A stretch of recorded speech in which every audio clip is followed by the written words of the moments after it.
முக்கிய செய்தி: தன்னை மன்னரென எண்ணிக்கொண்டு ஆணவத்துடன் பேசும் மத்திய கல்வி அமைச்சருக்கு நாவடக்கம் வேண்டும் என்று முதலமைச்சர் மு.க.ஸ்டாலின் தெரிவித்திருக்கிறார்.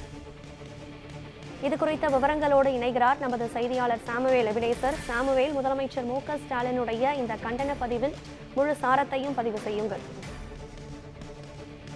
கனகதாரா, இன்று தமிழ்நாடு முதலமைச்சர் மு.க.ஸ்டாலின் தனது கண்டனத்தை தனது எக்ஸல வாயில் பதிவிட்டிருக்கிறார். குறிப்பாக தன் மனவத்தில் எண்ணிக்கொண்டு ஆணவத்துடன் பேசும் மத்திய கல்வி அமைச்சர் தர்மேந்திர பிரசாத்துக்கு நாவடக்கம் வேண்டும் என்றும் அவர் தனது பதிவின் மூலமாக தெரிவித்திருக்கிறார். தமிழ்நாட்டின் நிதியை தராமல் ஏமாற்றும் நீங்கள் தமிழ்நாட்டின் எம்பிகளை பார்த்து அநாகரிகமானது என்பதா என்று அவர் கேள்வி எழுப்பியிருக்கிறார். குறிப்பாக தமிழ்நாடு மக்களை அவமானப்படுத்துகிறீர்கள் பிரதமர் மோடி, அதாவது இதனை ஏற்கிறாரா என்றும் தமிழ்நாடு முதலமைச்சர் மு.க.ஸ்டாலின் தனது கண்டனத்தின் வாயிலாக கேள்வி எழுப்பியிருக்கிறார். குறிப்பாக NLP மும்மொழி கொள்கையை தமிழ்நாடு அரசு அனுப்பிய MP முற்றிலும் நிகாரித்து விட்டது ஏன் என எனக்கு கடிதம் எழுதியது நீங்கள் தானா என்றும் அவர் கேள்வி எழுப்பியிருக்கிறார்.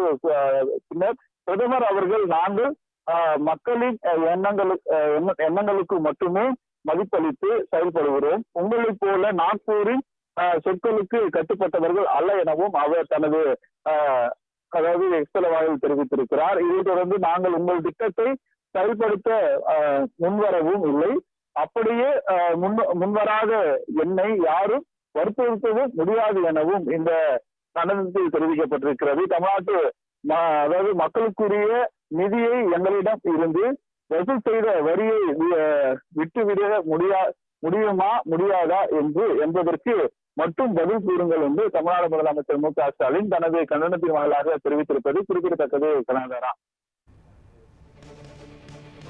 விவரங்களை வழங்கியமைக்கு நன்றி சாமுவேல்.